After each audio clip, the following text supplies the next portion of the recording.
रविचंद्र मंगल सुधा बुधस्पति भार्गव छायानंदन राहु केतु सकला मासादि मासारितो।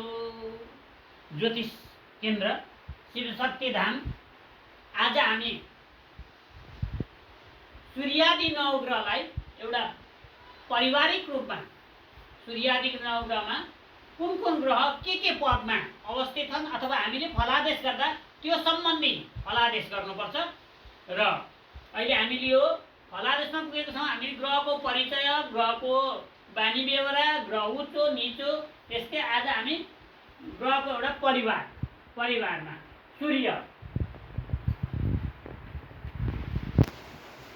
सूर्यलाई राजा मान्छौँ। किन राजा मानेको पनि सूर्यमा स्वप्रकाश छ, आफ्नो प्रकाश छ र ग्रहहरूमा सम्पूर्ण ग्रहहरूमा मतलब 7वटा ग्रहमा हुने जुन गुण छ त्यो चाहिँ सूर्यमा पाइन्छ। त्यसै कारणले सूर्यलाई राजा मानिन्छौँ हामी। सूर्य के भयो? हाम्रो राजा भयो। अब चन्द्रमा एउटा रानीको पद, पुरुष ग्रह हो र पनि उसले चाहिँ एउटा रानीको पदमा लिएको छ हैन। राजालाई हर कुरोमा साथ गर्ने, चन्द्रमाले सूर्यलाई हर कुरोमा साथ गर्ने। हामी भन्छ नि दिनको मालिक र रातको मालिक। दिनको मालिक सूर्य भयो, रातको मालिक चन्द्रमा। त्यसै कारणले चन्द्रमालाई रानीको पद दिएको छ। मंगल अब एउटा देश चलाउनलाई हामीलाई सेनापतिको आवश्यक पर्छ।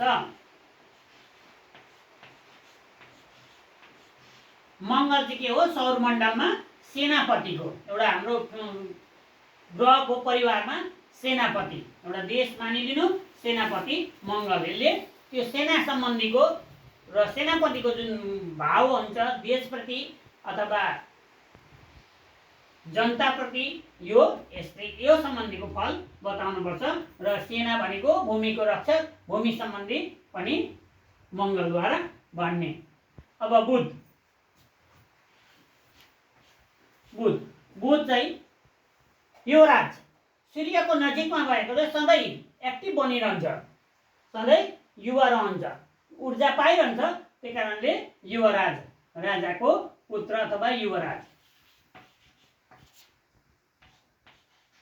हाम्रो बुध के भयो? युवराज भयो।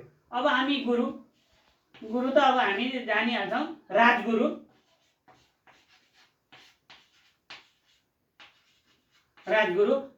राजकाज चलाउनलाई सरसल्लाह दिने, ज्ञान सम्बन्धी बाँड्नेलाई गुरु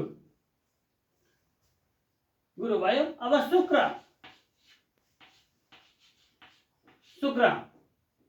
जसलाई सु भन्छ हामी साथमा, शुक्र जो मन्त्रीमण्डलको अधिपति अथवा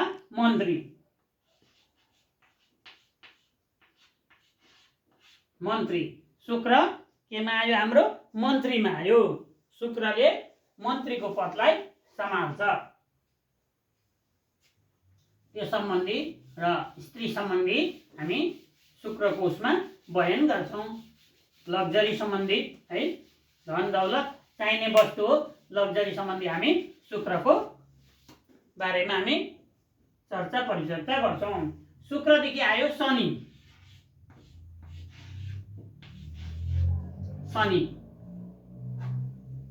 हाम्रो शनि हुन्छ न्यायाधीश, जज।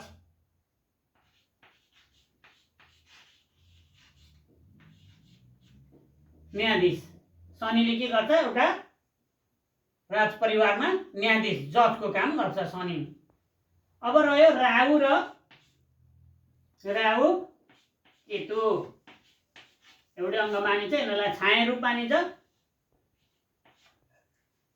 यिनीहरू चाहिँ राहुको मन्त्रीमण्डलमा के गर्छ? सेना।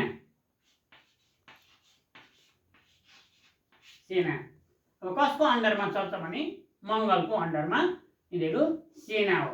यिनीहरूले केही पनि कतिखेर केही पनि गर्न सक्छ। यिनीहरू छाया स्वरूप हो, कतिखेर शीतलता दिन्छ भने, कतिखेर न्याय दिन्छ भने, कतिखेर यिनीहरूले पछाडिबाट डन्ठा पनि लगाउँछ।